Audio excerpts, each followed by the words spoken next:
4,289 कोटी रुपये हे कुठल्या हेडखाली खर्च होत आहेत? कारण का महाराष्ट्रामध्ये नगरपंचायती 147 आहेत, नगर परिषदा 247 आहेत, महानगरपालिका 29 आहेत. अर्बन लोकल बॉडीज म्हणजे काय? कुठे खर्च होणार आहे ते?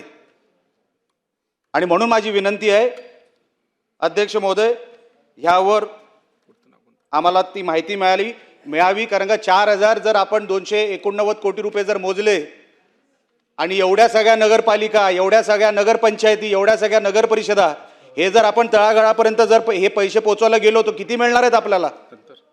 म्हणून अध्यक्ष महोदय, हा प्रश्न माझा सभागृहासमोर आहे. माझा नगर उत्थान हा विषय, कारण का मी ग्रामीण भागातला आमदार असल्यामुळे आम्हाला नगर उत्थान हा निधी साहेब हा मोठ्या प्रमाणात हवा असतो. पण ज्या बुकलेटमध्ये आम्हाला या पुरवणी मागण्या देण्यात आल्या त्याच्यामध्ये नगर उत्थान या हेडखाली फक्त एकच काम सप्लिमेंटरी डिमांडमध्ये दिलं जाणार आहे, ते म्हणजे वसई विरारचं. ते पण सुप्रीम कोर्टच्या सांगण्यावरून. म्हणजे इतर नगरपंचायतींना, नगर परिषदेना निधीची गरज नाही आहे का? आम्ही नगर उत्थानचा निधी मिळाला नाही तर हे सगळ्या छोट्या छोट्या नगरपंचायती, छोट्या छोट्या नगर परिषदा हे कुठे जाणार आहेत? कोणाकडे मागणार आहेत? मग तुम्ही आम्हाला सांगताय अमृत अभियान भाग 2 जी केंद्र सरकारची स्पॉन्सर्डची योजना आहे, त्या नगरपंचायतींना आपण पैसे देणार आहोत 989 कोटी रुपये. साहेब अध्यक्ष महोदय, 989 कोटी रुपये तुम्ही डिवाइड करा 147 नगरपंचायतींशी.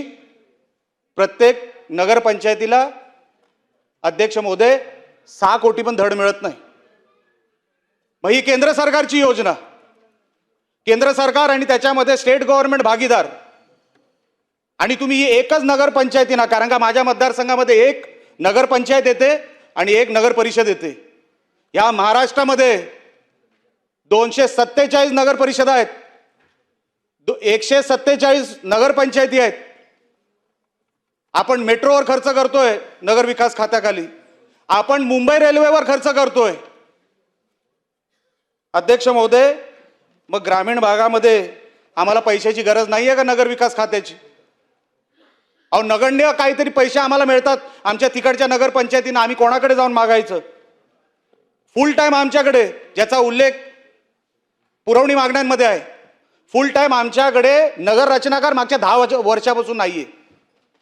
2015 ते 2025 आमच्याकडे नगर रचनाकार नाहीये. आणि सप्लिमेंटरी डिमांडमध्ये 17.82 कोटी रुपये नगर रचनाकारांचे ऑफिसेस बनवण्यासाठी आपण देतोय. म्हणजे हे कुठले ऑफिसेस बनणार आहेत? हे महानगरांचे. मग आमच्या तिकडच्या माणसांनी काय कोणाचं घोडं मारलंय? आमच्या तिकडचे ऑफिसेस कधी होणार? 2015 पासून 2025 पर्यंत आमच्याकडे नगर रचनाकार नाही. आम्ही कोणाकडे मागणार आहात? अध्यक्ष महोदय, आपण जसं मी तुम्हाला सांगितलं, मुंबई मेट्रोसाठी आपण सबऑर्डिनेट डेटचे पैसे देतोय, सबऑर्डिनेट कर्ज देतोय. पण ग्रामीण भागाच्या नगरपंचायतींसाठी आणि नगर परिषदांसाठी अध्यक्ष महोदय आपण त्यांच्यावरती कधी लक्ष देणार आहोत, हा माझा सभागृहासमोर प्रश्न आहे. म्युन्सिपल काउन्सिल, नगर परिषदा 301 कोटी रुपयाची तरतूद केली सप्लिमेंटरी डिमांडमध्ये.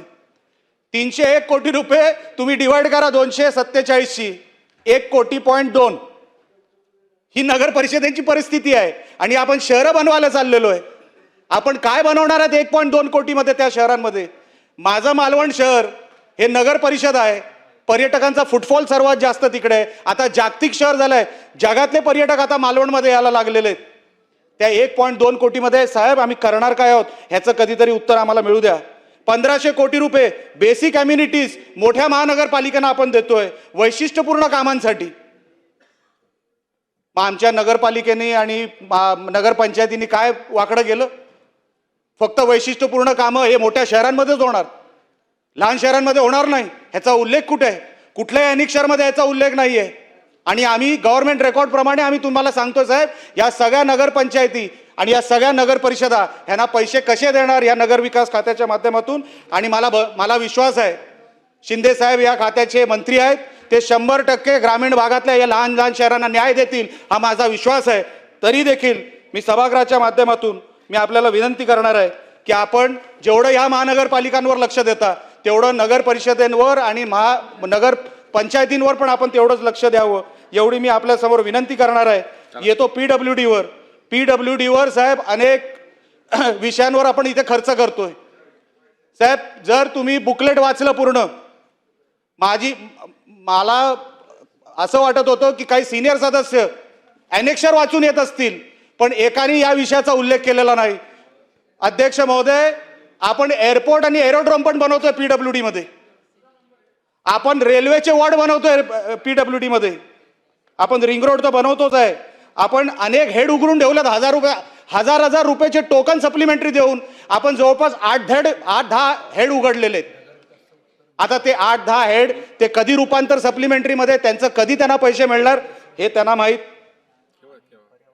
आता ओव्हरटाईम अलाउन्स, पब्लिसिटी, या सगळ्या गोष्टींवर PWD खातं हे खर्च करतंय. माझी विनंती आहे मंत्री महोदय, अध्यक्ष महोदय,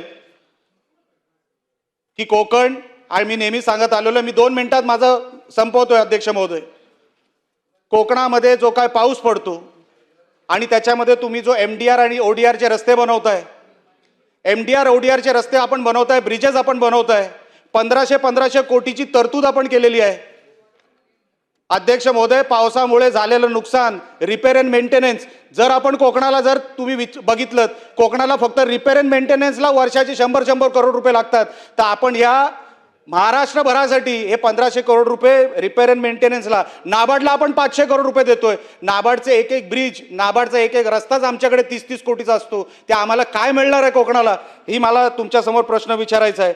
साहेब, कोकणामध्ये शेवटचा मुद्दा अध्यक्ष महोदय, कोकणामध्ये एन्व्हायरमेंटल क्लिअरन्स, रस्ते बनवत असताना आमचा सागरी महामार्ग चाललाय, मालवण चाललाय, देवगडला चाललाय, देवगडवरून रत्नागिरीला चाललाय, इकडे सुरूचं वन आहे, मी इकडे उभा आहे, इथपर्यंत PWDचा रस्ता झालेला आहे, मधला पॅच 150 मीटरचा आहे, मला तिकडचा रस्ता दिसतोय, पण एन्व्हायरमेंट क्लिअर नसल्यामुळे, फॉरेस्ट डिपार्टमेंट तिकडे क्लॅरिटी दिल्यामुळे अनेक कोकणातले रस्ते, कारण का सर्वात जास्त ग्रीन कव्हर कोकणामध्ये आहे, सर्वात जास्त ग्रीन कव्हर कोकणामध्ये असल्यामुळे, दोडामार्ग एक तालुका आहे, माझा कुडाळ मतदारसंघ एक आहे, संगमेश्वर असेल, असे अनेक ग्रीन कव्हरमध्ये अडकलेले तालुके, फॉरेस्ट डिपार्टमेंट एकदा तरी संबंधित मंत्र्यांनी फॉरेस्ट डिपार्टमेंटची मीटिंग घेऊन आमचे हे सगळे रस्ते क्लिअर करून द्यावे. शेवटचा मुद्दा मी साहेब सांगतोय, मी आपल्या मागच्या वर्षी जेव्हा पुरवणी मागण्या आल्या होत्या, शेवटच्या पुरवणी मागण्या निवडणुकीच्या अगोदर मी संबंधित आपल्या अर्थमंत्र्यांना एक विनंती केली होती,